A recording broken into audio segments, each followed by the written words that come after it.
Hi, this is Gary Fong, and I'm here to show you the Yungnuo Y560ex2 flash. Now, this is a very inexpensive flash. It's about $100 on Amazon, and a lot of people want to get into off-camera flash, but don't want to spend a lot of money on the, $600 so odd on the actual brand name flash. So you can get yourself an off-camera flash like this Yungnuo. Now, it is not an on-camera TTL flash. It won't work like that. So when you put it on camera, it's manual mode only.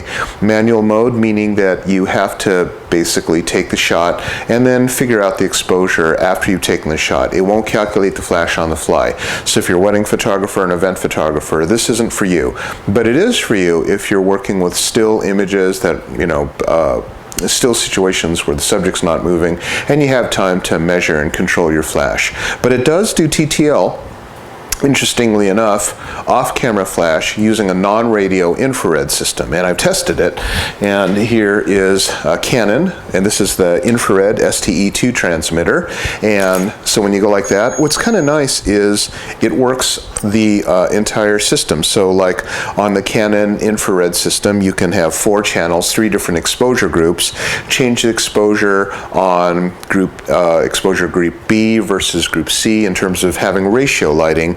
That's kind of cool because you don't have to walk back and forth and do manual flash adjustments. On the Nikon, it also works with the creative flash system. So this Nikon is in telecommander mode, and what it'll do is I can control the menus on the back of this and tell this one which group it belongs to. So I can say you are on channel 4 exposure group B, and then change the exposure ratio on this to make it match. So let's go to the Yungnuo and let me show you how the controls work for either the Canon or the Nikon systems.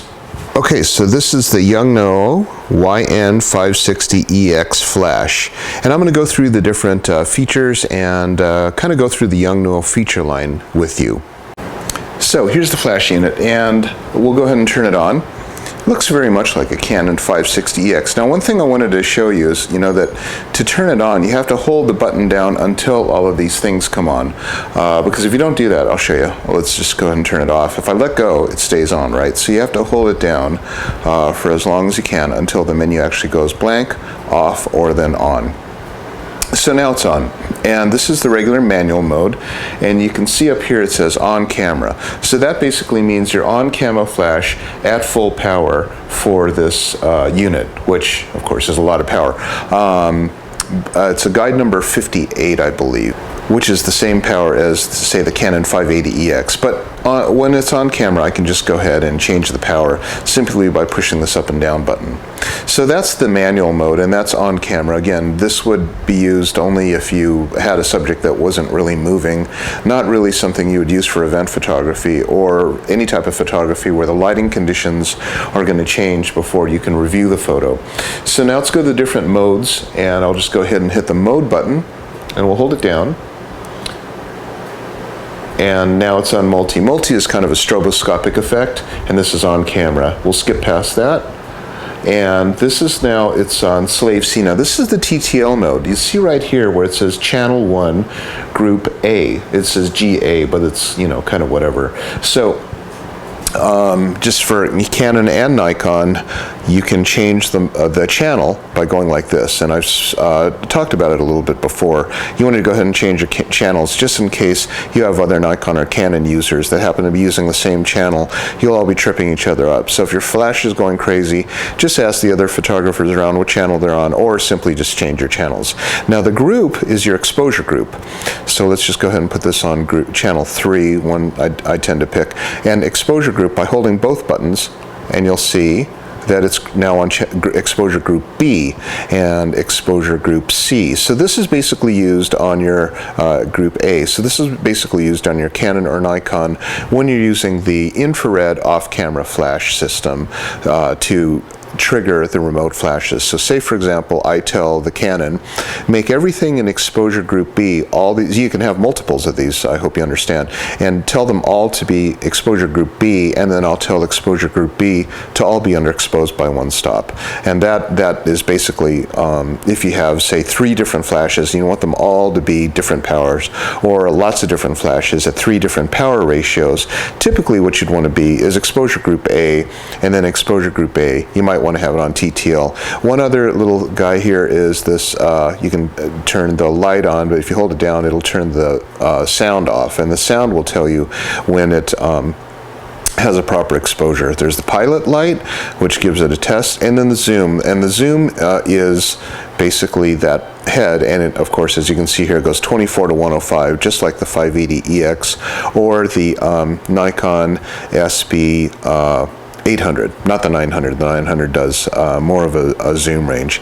And that's basically it. It's a very simple unit. On the other modes, we'll just go ahead and hold down the mode again, and it'll go to, this is a slave, but at 1/64th power. This is optical slave. So if you have like a Pentax, Olympus, or you don't really care about TTL, and you want to walk back and forth between your units, then you can use this too. You don't need to have a Canon or Nikon dedicated system, or you can have a Canon Nikon dedicated system, and then just use this to experiment with your flash. So say, for example, I want to just go full power and I know it, and I'm going to shoot manual flash, then I would do this. Now, one quick comment about this mode system is when I go to the channel 3 group A, you'll notice that it's basically doesn't allow you to change the powers, because that power is done in your camera or on the controller unit. So this is a speed light. This is a Nikon SP900, and they all pretty much have similar controls. I have an entire YouTube channel dedicated to Nikon, and another channel dedicated to off-camera flash. But I'm just going to give you a real quick setup so you don't have to go looking around for how to fire your Yongnuo. So on the first indent, of course, it's on the regular TTL. So that's the on-camera flash.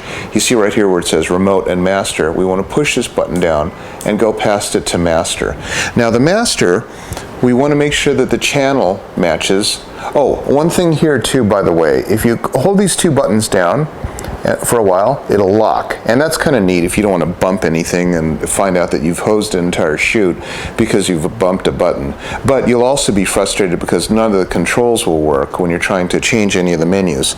So if that happens, you see that lock button, just hold those two guys down, and then it'll go off. So now we'll go to select, and right up here you see where it says M. We don't want it on TTL. The M means master. Why would I want the TTL to come off the master? In fact, what I want to do is disable it or turn it off. So I'm going to go down here to that guy right there. It's really confusing. Hit the button down there so that it'll select TTL, and you're just going to turn the switch until it goes off. Now we'll do the same thing here. Go down to exposure group A, and that'll be TTL. So your Yungnuo would be on exposure group A. I've set it to channel 3, and that would be the perfect exposure for that off-camera flash. If I have two off-camera flashes and I want to put one in exposure group B, I'll put it on B, hit this button down here again, and then of course TTL, I can turn it off. But what I want to do here is go to B, and I'll hit OK, like that. And again, it's on TTL, but we'll just go one button over to my exposure value, and this is 00, which means it's flat TTL, which means it'll give you a regular exposure.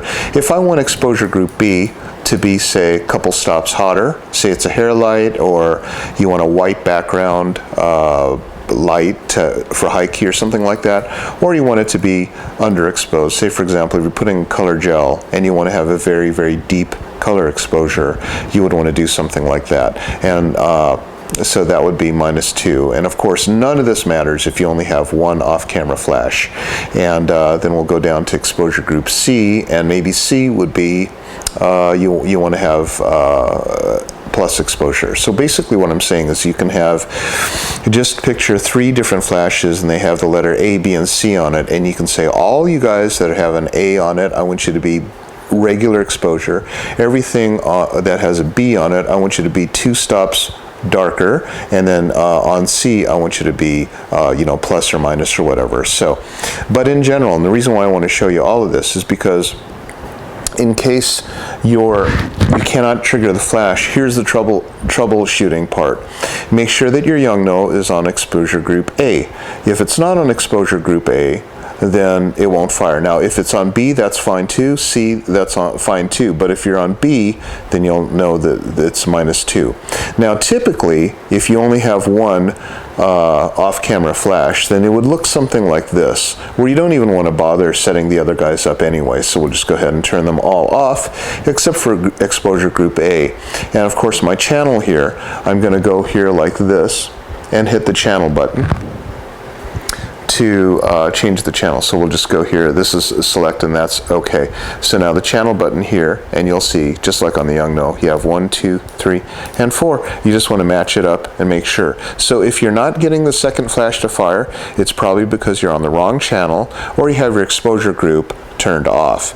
If you're shooting it with the flash on and it looks like it's not off-camera flash, that's probably because you have your master on and contributing to the exposure, and you want to go ahead and turn that off. So this is no bueno if you have an on-camera flash that's being used as a transmitter. You want to turn it off and let the remote flash be the only guy in the picture, okay?